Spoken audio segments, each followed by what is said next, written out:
स्वागत है आप सभी विद्यार्थियों का आपके अपने YouTube चैनल गुरुकुल एकेडमी में। दोस्तों, हम एडीओ का जो एग्ज़ाम होने वाला है 15 जून का, उसकी तैयारी कर रहे थे और वो बहुत अच्छे लेवल में कर रहे हैं।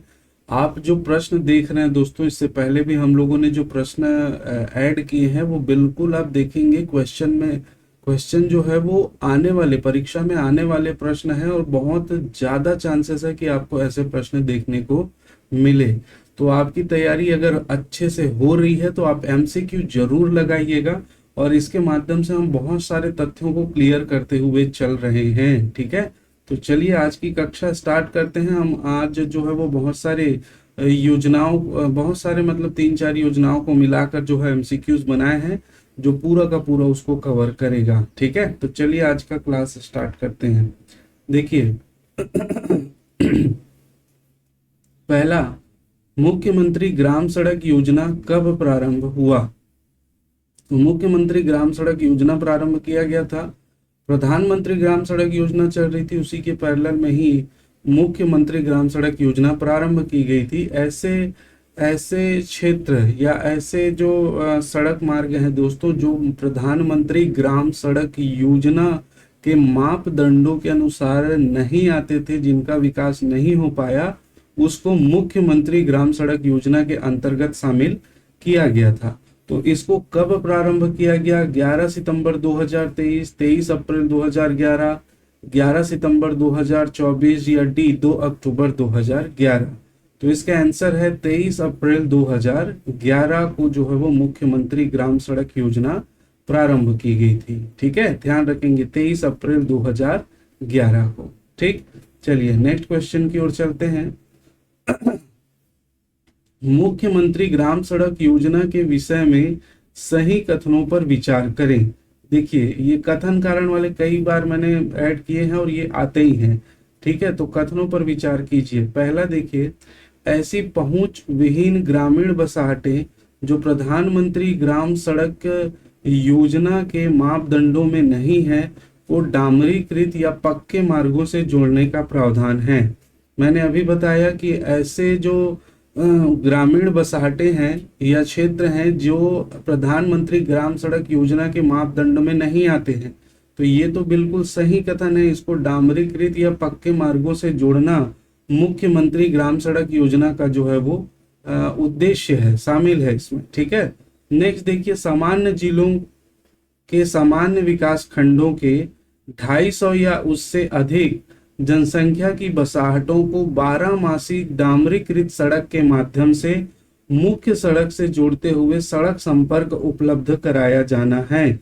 बिल्कुल सही बात है। जो सामान्य जिले हैं, उन सामान्य जिलों के सामान्य विकास खंडों के 250 या उससे अधिक जनसंख्या की बसाहटों को 12 मासी डामरी सड़कों के माध्यम से जोड़ना इनका मुख्य काम है। नेक्स्ट, 3.75 मीटर चौड़ाई में डामरीकृत सड़क निर्माण किया जा सकेगा। बिल्कुल सही बात है।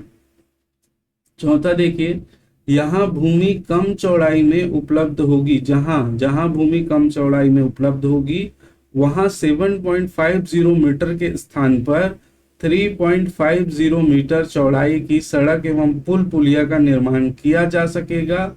ये थोड़ा सा गलत है। यहाँ याद रखेंगे, जहां पर 7.5 मीटर के स्थान पर जो है वो जगह कम है दोस्तों, स्थान कम है, वैसे स्थान पर इसके 7.50 नहीं 6.00 मीटर होना चाहिए। कितना होना चाहिए? 6.00 मीटर होना चाहिए। तो ये स्टेटमेंट इसके हिसाब से गलत है। तो कौन कौन सा सही है? 1, 2 और 3। तो हमारा सी बिल्कुल करेक्ट आंसर होगा। आप ये मत सोचिए कि आप दूर बैठे हैं दोस्तों, आप बिल्कुल अपना आंसर लगाते जाइए और क्वेश्चन को देखेंगे तो आपको इसकी क्वालिटी, इसका लेवल जो है वो समझ में आ जाएगा और ऐसे ही क्वेश्चन आपको देखने को मिलेंगे। नेक्स्ट देखिए, मुख्यमंत्री ग्राम सड़क योजना में 60% केंद्र का और 40% राज्य का अंश है। 60% नाबार्ड का और 40% राज्य का अंश है। 80% केंद्र का और 20% राज्य का अंश है, या 80% नाबार्ड का और 20% राज्य का अंश है। ये अंशों से संबंधित किस योजना में केंद्र और राज्य सरकार का कितना अंश है, इसको पूछा जाता है। लेकिन मुख्यमंत्री ग्राम सड़क योजना में आप ढंग से ध्यान रखेंगे, इसमें दोस्तों ये राज्य सरकार का है, लेकिन यहाँ 80% नाबार्ड का और 20% राज्य का अंश है। ठीक है, 80% नाबार्ड का और 20% इसमें राज्य का अंश शामिल है। क्लियर। चलिए, मुख्यमंत्री ग्राम सड़क एवं विकास योजना के अंतर्गत अद्यतन निर्माण योग्य सड़कों की संख्या है। मुख्यमंत्री ग्राम सड़क एवं विकास योजना के अंतर्गत अद्यतन निर्माण योग्य सड़कों की संख्या कितनी है? इसमें दोस्तों आपको दो डाटा याद रखना पड़ेगा, एक प्रशासकीय प्रतिवेदन 2024-25 और एक है आर्थिक सर्वेक्षण 2024-25। यहाँ पर हम देखेंगे कि जो निर्माण योग्य सड़कों की संख्या है वो दोस्तों 1807। ठीक है, आर्थिक सर्वेक्षण के हिसाब से हम देखें तो ये 1807 होगा, और आर्थिक सर्वेक्षण यहाँ पर मैं लिख दे रहा हूं ताकि आप लोगों को इस प्रकार के जो है वो दो दो क्वेश्चन वाले प्रश्न नहीं देंगे, तो आप निश्चिंत रहिएगा। 2024-25 इस प्रकार से जो है वो दोस्तों दो दो आंसर नहीं रहेंगे। यहाँ पर मैं डाला है जानबूझ के ताकि आप लोगों को क्लियर हो जाए, ये भी सही है और ये भी सही है। ये प्रशासकीय प्रतिवेदन है ना, ये क्या है हमारा प्रशासकीय प्रतिवेदन के आधार पर। प्रशासकीय प्रतिवेदन छत्तीसगढ़ का जो आया है कौन से माह में, तो 2024-25 प्रतिवेदन 2024-25, तो ये इसका आंकड़ा है दोस्तों। तो इसको आप थोड़ा सा ढंग से ध्यान रखेंगे, दोनों आंसर ही इसमें सही है। इसको मैंने जानबूझकर इसमें इंक्लूड किया है, आप ध्यान रखिएगा। ठीक है, तो इसमें ए और बी हो सकता है। अब यहाँ पर आपको पूछेगा आर्थिक सर्वेक्षण के हिसाब से बताइए, तो आप लेंगे 1807, और आपको पूछा है निर्माण योग्य जो सड़कों की संख्या प्रशासनिक प्रतिवेदन के आधार पर, तो 1858। ठीक है, देखिए यहाँ पर लिख दिया गया है पूरा, ये चार्ट आपके लिए बहुत ज्यादा महत्वपूर्ण है, ध्यान रखेंगे।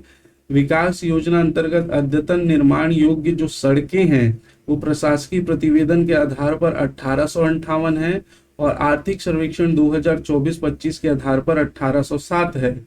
हम इसकी लंबाई की बात करें तो इसके अंतर्गत जो है वो लंबाई कुल 5619 जो है वो स्वीकृत है, और छत्तीसगढ़ आर्थिक सर्वेक्षण के आधार पर 5505 किलोमीटर का निर्माण कार्य किया जाना है। अगर राशि की बात करें कितनी करोड़ राशि स्वीकृत है, तो यहाँ पर 2954 करोड़ प्रशासनिक प्रतिवेदन के आधार पर, और आर्थिक सर्वेक्षण के आधार पर 2859 करोड़। इसको आप ध्यान रखिएगा। ठीक है, ये दोनों आधारों पर जो है वो क्वेश्चन पूछा जा सकता है, लगभग सिमिलर है, थोड़ा थोड़ा सा डिफरेंस है, तो इसको आप डिफरेंस को कैलकुलेट करते हुए इसको ध्यान रखने का प्रयास करेंगे, आपके दिमाग में आ जाएगा। ठीक, इसके साथ ही आगे हम देखेंगे नेक्स्ट क्वेश्चन में। देखिए दोस्तों, यहाँ पर हम बता दें कि गुरुकुल एकेडमी जो ऐप है उस पर आपको एडीओ की जो कोर्स ऑनलाइन कोर्स है उसमें बहुत ज़्यादा छूट 65% ऑफ हम लोग दे रहे हैं। कितना? 65% ऑफ दिया जा रहा है, और उसके माध्यम से आपको ये कोर्स मात्र 699 रुपीज़ में जो है वो मिल जाएगा। कितने में? 699 रुपीज़ में मिल जाएगा। परीक्षा की संभावित तिथि 15 जून 2025 है। ये मत सोचिए परीक्षा नजदीक आएगी तब हम इसकी तैयारी करेंगे, क्यों? क्योंकि अगर सिलेबस में इंडियन जीएस इंक्लूड होता है तो ऐसी स्थिति में आपकी तैयारी के लिए केवल 40 से 45 दिन मिलेगा, और उसमें हमको ब्रॉड सिलेबस कवर कर पाना बहुत ही मुश्किल हो जाता है। ठीक है, तो यहाँ पर पहले से तैयारी करना चालू कर दीजिए। अगर आप कर रहे हैं तो किसी भी माध्यम से कर रहे हो, कहीं से भी कर रहे हो। हमारे साथ जो कोर्स हम ऑनलाइन आपको दे रहे हैं उसमें सभी सब्जेक्ट के वीडियो क्लासेस आपको मिलेंगे, सभी सब्जेक्ट के आपको पीडीएफ नोट्स मिलेंगे जिसको आप डाउनलोड कराकर प्रिंट करवा सकते हैं, और 10+ टेस्ट सीरीज हम इसके माध्यम से प्रोवाइड करवाएंगे। ठीक है, तो ये आप जो नीचे डिस्क्रिप्शन बॉक्स में लिंक दिया हुआ है वहां पर जाकर देख सकते हैं। ऐप का लिंक है उसको डाउनलोड करके उसमें भी कुछ क्लासेस जो हैं वो आप देख सकते हैं। और इसके अलावा और कुछ भी पूछना हो, कोई इंक्वायरी हो, तो ये नंबर जो है 9111949522 और 9770519143, इन पर आप व्हाट्सअप कर सकते हैं या इन पर आप कॉल करके पूछ सकते हैं। ठीक है, चलिए, मगर तैयारी करते रहिए दोस्तों, ये मत देखिए समय बहुत ज्यादा बचा नहीं है ना। मुख्यमंत्री ग्राम सड़क एवं विकास योजना अंतर्गत सितंबर 2024 तक कितने किलोमीटर लंबी सड़कों का निर्माण कार्य पूरा हो चुका है? ठीक है, अब यहाँ पर बात किया जा रहा है दोस्तों सितंबर 2024 तक, है ना। इसमें ध्यान रखेंगे ये आर्थिक सर्वेक्षण का आंकड़ा है और इसमें हमारा जो आंसर है सितंबर 2024, 30 नवंबर 2024 बोलता तो ऑप्शन ए हमारा करेक्ट होता, ये प्रतिवेदन के अनुसार होता है ना। लेकिन यहाँ पर जो पूछा है सितंबर 2024 तक के लिए, तो 4916 जो है वो किलोमीटर लंबी सड़कों का निर्माण कार्य पूरा हो चुका है, ध्यान रखिएगा। ठीक है, तो इसका आंसर होगा बी। हम चार्ट के माध्यम से इसको देख लेते हैं। देखिए सेंशन कितना हुआ था, स्वीकृत हुआ था 5619 और आर्थिक सर्वेक्षण के हिसाब से 5505, लेकिन लंबाई निर्माण कार्य जो पूर्ण हो गया, सड़क कितना बन गया है 1858 में, आप देखेंगे 1745 सड़कों का निर्माण कार्य पूरा हो चुका है। और उसी में हम 1807 में देखें तो इसमें भी 1745 सड़कें निर्माण कार्य पूरा हो चुका है आर्थिक सर्वेक्षण के हिसाब से और प्रशासनिक प्रतिवेदन के हिसाब से। लेकिन यहाँ लंबाई में थोड़ा सा आपको डिफरेंस दिखेगा, यहाँ पर 4928 जो है किलोमीटर लंबी सड़क बनी है और यहाँ पर 4916 किलोमीटर लंबी सड़कों का निर्माण हुआ है। मैंने बताया देखिए 4949 दोनों में सेम है, 16 और 28 में ज्यादा का डिफरेंस नहीं है, 8 4 12 किलोमीटर का डिफरेंस है, तो उसको याद रखेंगे। इसमें 1745 और 1745 है तो यहाँ पर तो याद रहेगा ही। ठीक है, और हम मुख्यमंत्री सड़कों के लिए स्वीकृति में बात करें तो 1858 और इसमें 1807, तो 1818 है। बाकी दो डिजिट को आप याद कर लीजिएगा। लंबाई में बात करें तो 5619 और 5505, है ना। और स्वीकृत राशि की बात करें तो 2954 करोड़ और 2859 करोड़ की राशि को भी ध्यान रखिएगा। चलिए आगे चलते हैं। नेक्स्ट क्वेश्चन है, मुख्यमंत्री ग्राम सड़क एवं विकास योजना अंतर्गत 30 नवंबर 2024 तक सड़कों के निर्माण में सबसे लंबी सड़क का निर्माण किस जिले में हुआ है? तो यहाँ पर जो क्रम दिया है दोस्तों, इसी क्रम में याद रखेंगे। सरगुजा में हुआ है सबसे ज्यादा सड़कों का निर्माण, उसके बाद बस्तर में, उसके बाद बलरामपुर में और उसके बाद रायगढ़ में। ठीक है, सबसे ज्यादा सड़कों का जो निर्माण कार्य, सबसे लंबी सड़क का निर्माण कार्य किस जिले में हुआ है? तो सरगुजा जिले में हुआ है। इसको आप याद रखेंगे, इस प्रश्न का आंसर यही होगा। उसके बाद बस्तर, उसके बाद बलरामपुर और रायगढ़। एक चार्ट के माध्यम से देखिएगा आप, सरगुजा में देखिए 21.76 किलोमीटर सड़क का निर्माण हुआ है ना। ये देखिएगा पूर्ण हो गई है लंबाई। इसके बाद हम देखिए बस्तर वाला क्षेत्र देखिए 14 किलोमीटर सड़क का निर्माण हुआ है। ये सरगुजा हमारा जो है फर्स्ट है, बस्तर जो है हमारा सेकंड है और बलरामपुर देखिए यहाँ पर 5.88 किलोमीटर के हिसाब से तीसरे नंबर पर है। ठीक है, ध्यान रखिएगा। चलिए सॉरी दोस्तों, चलिए क्वेश्चन नंबर 7, मुख्यमंत्री ग्राम सड़क एवं विकास योजना अंतर्गत सड़कों के नवीनीकरण कार्य हेतु कितनी राशि स्वीकृत की गई है? तो नवीनीकरण कार्य हेतु कितनी राशि स्वीकृत की गई है? ये नवीनीकरण के लिए है, मेन उद्देश्य के लिए नहीं था, ये नवीनीकरण के लिए पूछा जा रहा है। ध्यान रखेंगे 290 करोड़ की राशि स्वीकृत की गई है। कितनी? 290। नवीनीकरण, जो रोड बन चुके हैं उनका नवीनीकरण करने के लिए। ठीक है, इसको भी आप थोड़ा सा चार्ट के माध्यम से ध्यान रखिएगा। देखिए नवीनीकरण कार्य हेतु कितनी सड़कें? 410 सड़कों का निर्माण किया जाएगा दोनों के आधार पर। लेकिन यदि हम लंबाई की बात करें किलोमीटर में तो दोनों 1106 ये भी सेम है। राशि की बात करें तो दोनों में 290 करोड़ और 290 करोड़ है नवीनीकृत कार्य हेतु।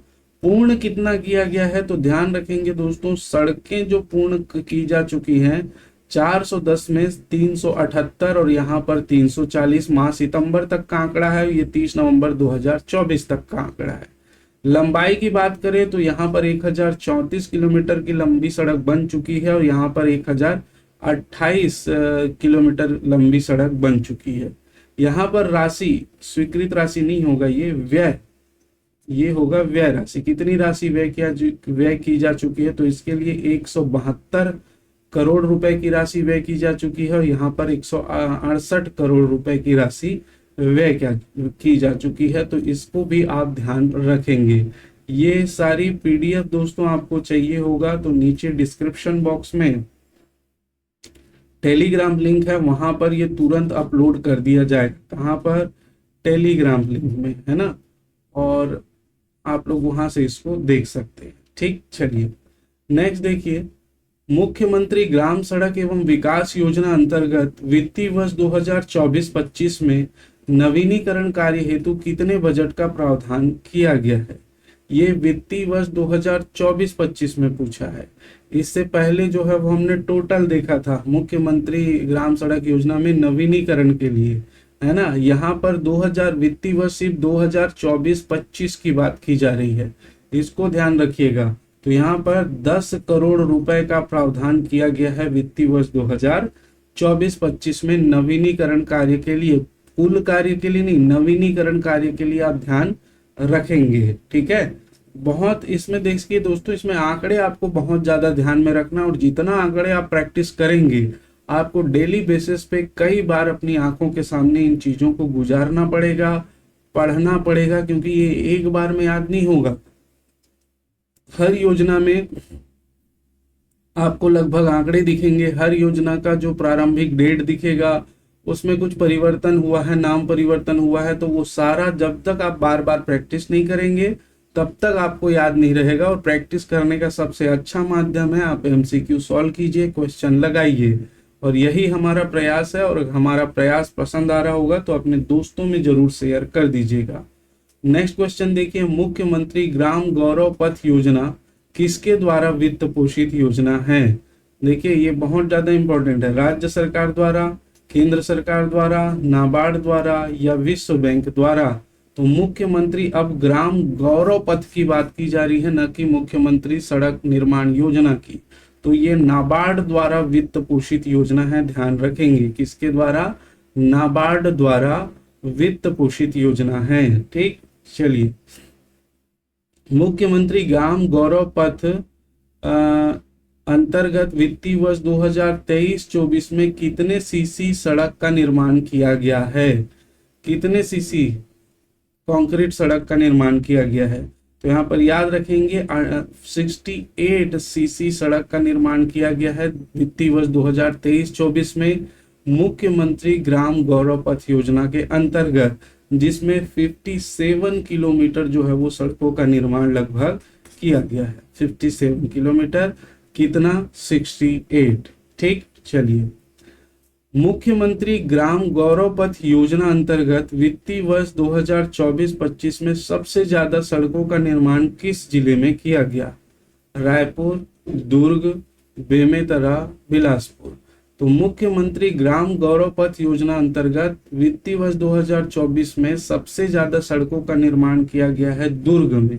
दुर्ग में 6 सड़कों का निर्माण किया गया है, बेमेतरा में 5 और रायपुर में 2 सड़कों का निर्माण किया गया है। हमारा आंसर है दुर्ग। दुर्ग में जो है दोस्तों सबसे ज्यादा सड़क बने हैं।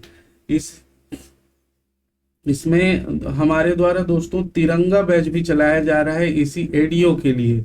जिन लोगों का छत्तीसगढ़ जीएस कंप्लीट है, हिस्ट्री, जियोग्राफी, और जिनका हिंदी कंप्लीट है, वे जिनको सिर्फ छत्तीसगढ़ पंचायती राज व्यवस्था की क्लास चाहिए, ग्रामीण विकास की फ्लैगशिप योजनाओं की क्लास चाहिए, आजीविका संबंधित जो अपडेटेड आज तक का है उसकी क्लास चाहिए, तो आप जो है वो हमारी इस बैच में इनरोल कर सकते हैं, जो आपके लिए अवेलेबल है मात्र 499 में, 499 रुपए में। इन सभी विषयों के अपडेटेड क्लास आपको मिलेंगे, इनका सभी का आपको पीडीएफ नोट्स आपको मिलेगा। हमारे डिस्क्रिप्शन बॉक्स में देखेंगे दोस्तों, तो कोर्स का जो है वो एडियो का प्ले लिस्ट का भी जो है वो लिंक दिया हुआ है। वहां पर जाकर आप देखिएगा, आपको पूरा अपडेटेड चीज मिलेगी और वहां से आप परचेस कर सकते हैं। बहुत जरूरी है आप उस कंटेंट को पढ़े जहां से आपका एग्जाम क्लियर हो और सही हो। कई बार होता है कि हम एग्जाम तो देते हैं, परंतु हमें ये कॉन्फिडेंस नहीं होता है कि जो आंसर हमने लगाया है क्या वो सही है। हम इसी भ्रम में रहते हैं कि हमारा जो आंसर सही है, परंतु वो कई बार क्या होता है, गलत होता है। तो ऐसी स्थिति में आपको जो सही सोर्स से और सही बुक्स के माध्यम से पढ़ना बहुत ज़्यादा जरूरी होता है। तो यदि आप इस पे एनरोल करना चाहते हैं तो इन नंबरों पर संपर्क कर सकते हैं। एप्लीकेशन का लिंक दिया हुआ है, वहां पर से जाकर ज्वाइन कर सकते हैं। नेक्स्ट देखिए, सौर चरखा संबंधी पायलट परियोजना का कार्यान्वयन सबसे पहले किस राज्य में किया गया? तो सौर मिशन सौर चरखा जो है वो सोलर से चलने वाले चरखा का जो है वो दोस्तों परियोजना लाई गई थी और इसका सबसे पहले कार्यान्वयन किया गया था बिहार के नवादा जिले में। बिहार के नवादा जिले के खानवा ग्राम में। बिहार के नवादा जिले के खानवा ग्राम में कब किया गया था? तो ये 2016 को किया गया था। ठीक है, कब किया गया था? तो 2016 को। ठीक, हमारा आंसर होगा बी। चलिए नेक्स्ट प्रश्न, सौर चरखा के संबंध में सही नहीं है। मिशन सौर चरखा के संबंध में नेक्स्ट, प्रारंभ में 550 करोड़ की वित्तीय सहायता प्रदान की गई थी। बिल्कुल, जब ये पायलट प्रोजेक्ट सफल हुआ उसके बाद जब इसको लॉन्च किया गया दोस्तों, तो इसमें 550 करोड़ की वित्तीय सहायता प्रदान की गई थी। दूसरा देखिए, 2018-19 और 19-20 के दौरान 50 क्लस्टरों की स्थापना का जो है लक्ष्य रखा गया था। बिल्कुल, 550 करोड़ से 50 क्लस्टरों की स्थापना का जो है वो लक्ष्य रखा गया था, अनुमोदित किया गया था। 50 अनुमोदित क्लस्टरों के माध्यम से लगभग 50,000 व्यक्तियों को प्रत्यक्ष रोजगार उपलब्ध कराना था। जी नहीं, ये गलत है। लगभग 1 लाख व्यक्तियों को रोजगार उपलब्ध कराना था। कितना? 1 लाख व्यक्तियों को रोजगार उपलब्ध कराना था। डी, सूक्ष्म लघु और मध्यम उद्यम मंत्रालय ने सौर चरखा इकाई को आधिकारिक तौर पर ग्रामोद्योग के रूप में घोषित किया था। ये बिल्कुल सही है। तो सही नहीं है पूछा है तो ऑप्शन सी इसका करेक्ट आंसर होगा। ये जो है वो इस हिसाब से सही नहीं है दोस्तों। ठीक है, चलिए नेक्स्ट देखते हैं। इस योजना में सौर चरखा क्लस्टर की स्थापना की परिकल्पना की गई है, जिसका अर्थ है, सौर चरखा क्लस्टर से क्या तात्पर्य है? 10-20 गांवों का समूह होता है। बी है 8 से 10 किलोमीटर की परिधि में स्थित गांव होता है। सी है 10 से 30 गांवों का समूह होता है। या डी है 10 से 20 किलोमीटर की परिधि में स्थित गांवों का समूह होता है। तो आप याद रखेंगे, सौर चरखा के एक क्लस्टर में जो है वो 8 से 10 किलोमीटर की परिधि में स्थित गांवों के समूह को एक क्लस्टर में लिया जाता है। तो इसे आप ध्यान रखेंगे, ऑप्शन बी हमारा करेक्ट आंसर होगा। चलिए नेक्स्ट क्वेश्चन, मिशन सौर चरखा के मुख्य उद्देश्य पर विचार कीजिए। पहला देखिए, ग्रामीण क्षेत्र में सौर चरखा के माध्यम से मुख्यतः महिलाओं व युवाओं हेतु रोजगार सृजित कर उनका समग्र व दीर्घकालिक विकास सुनिश्चित करना है। बिल्कुल सही बात है। ठीक है, सौर चरखा के माध्यम से जो है वो महिलाओं व युवाओं के लिए रोजगार सुनिश्चित, दीर्घकालिक रोजगार सुनिश्चित करना है। ठीक, बिल्कुल सही बात है। दूसरा देखिए, ग्रामीण अर्थव्यवस्था को बढ़ावा देना और ग्रामीण क्षेत्र से शहरी क्षेत्रों में हो रहे पलायन को रोकने में सहायता करना। बिल्कुल सही बात है। ग्रामीण क्षेत्रों में लोगों को रोजगार मिलेगा तो लोग जो है वो शहरी क्षेत्रों के लिए पलायन नहीं करेंगे, तो रोकने में सहायता मिलेगी। नेक्स्ट तीसरा देखिए, स्थायित्व हेतु कम लागत नवोन्मेषी प्रौद्योगिकी और प्रक्रियाओं का लाभ उठाना। बिल्कुल सही बात है। नवीन नवीन जो प्रौद्योगिकी है, प्रक्रिया है जो कम लागत की हैं, उनका लाभ उठाना जो है इसका मुख्य उद्देश्य है। नेक्स्ट जो है वो सौर चरखा क्लस्टर की स्थापना देखिए दोस्तों, सौर चरखा क्लस्टर की स्थापना इसके उद्देश्य में शामिल नहीं है, इसके कार्यान्वयन के लिए स्थापना की जाएगी, है ना। इसका उद्देश्य स्थापना करना है क्या? क्लस्टर स्थापना करने से इसका काम पूरा हो जाएगा क्या? नहीं, तो ये इसका उद्देश्य नहीं है। उद्देश्य तो लोगों को रोजगार, स्थायित्व, ग्रामीण लोगों को स्थायी रोजगार प्रदान करके पलायन को रोकना इनका मुख्य उद्देश्य है। ठीक, तो ये उद्देश्य में शामिल नहीं है। तो पहला, दूसरा, तीसरा तो मूल उद्देश्य में शामिल है। तो ये आंसर हम देखेंगे तो ऑप्शन सी हमारा सही होगा। केवल 1, 2 व 3 सही है। ठीक है, चलिए नेक्स्ट क्वेश्चन। मिशन सौर चरखा योजना में 3 इंटरवेंशन को शामिल किया गया है, जिसमें से एक नहीं है। इंटरवेंशन मतलब दोस्तों होता है हस्तक्षेप, मतलब जो कार्य से संबंधित कोई चीजें है उसको शामिल करना। तो कौन कौन सी चीजों को शामिल किया गया है इसमें मेन? तो देखिए, व्यक्तिगत और एसपीवी हेतु पूंजी सब्सिडी, बी है रोजगार सृजन, एक नहीं है पूछा है, सी है क्षमता निर्माण, और डी है कार्यशील पूंजी हेतु ब्याज सहायता। तो इसमें ढंग से याद रखेंगे, भ्रमित करने वाले क्वेश्चन है। ऑप्शन बी जो है वो 3 इंटरवेंशन में शामिल नहीं है। अगर आपने पढ़ा होगा तो व्यक्तिगत और एसपीवी हेतु पूंजी सब्सिडी, क्षमता निर्माण और कार्यशील पूंजी हेतु ब्याज सहायता इस इंटरवेंशन में शामिल है। तो हमारा आंसर क्या हो जाएगा? ऑप्शन बी, रोजगार सृजन।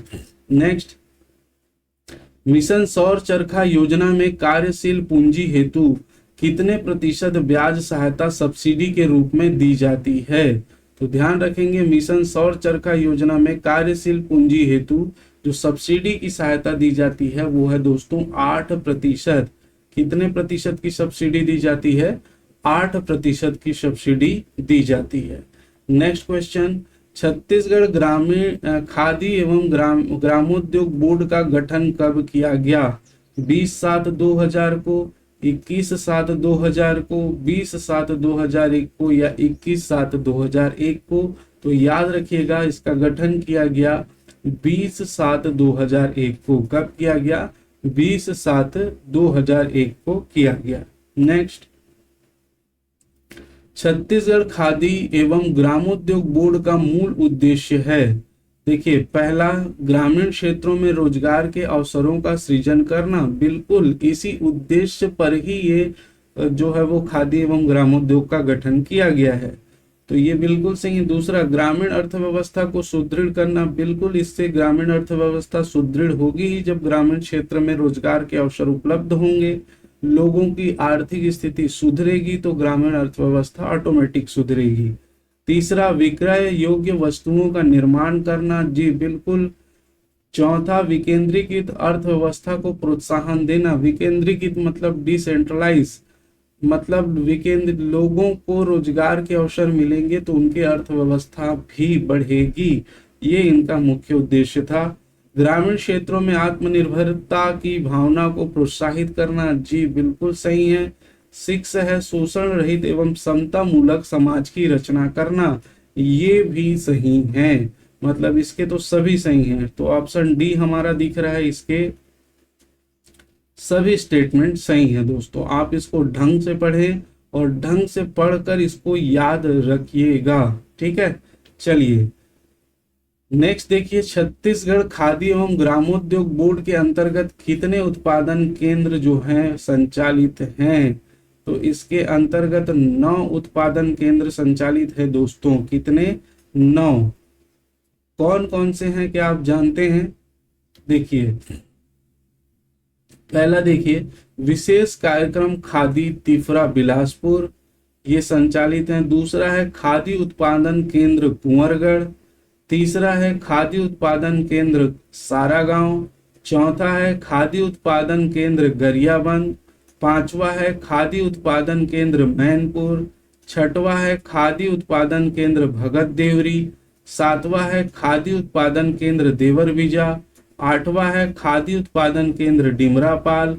और 9वां है रेशम खादी उत्पादन केंद्र हरदी बाजार। तो ये 9 उत्पादन केंद्र जो है वो खादी एवं ग्रामोद्योग बोर्ड के अंतर्गत संचालित हैं। ठीक, नेक्स्ट क्वेश्चन है हमारा, छत्तीसगढ़ खादी तथा ग्रामोद्योग बोर्ड के द्वारा विक्रय भंडार निम्न में से किस जिले में संचालित नहीं है?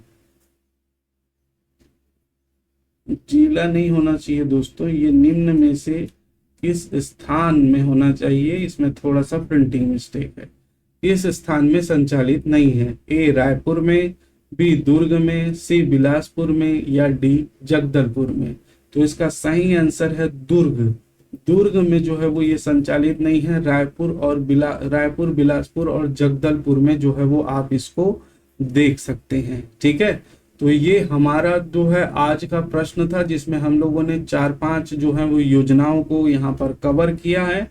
और दोस्तों एक चीज और बता दूं, यदि आपको केवल नोट्स चाहिए रहेगा, पीडीएफ चाहिए रहेगा नोट्स, तो ये 199 में हमारे एप्लीकेशन में आपको मिल जाएगा। अगर आपको अपडेटेड नोट्स चाहिए, जो हम पढ़ा रहे हैं वो चीज आपको वहां पर देखना है, तो आप जाकर उसे देख सकते हैं। आपको टोटल पीडीएफ नोट्स जो है वो सभी विषयों के केवल 199 में मिल जाएंगे, जिसको आप प्रिंट आउट करवा सकते हैं। ठीक है, तो ये था हमारा आज का क्लास। मेरे ख्याल से आप लोगों को ये बहुत अच्छे से समझ में आया होगा।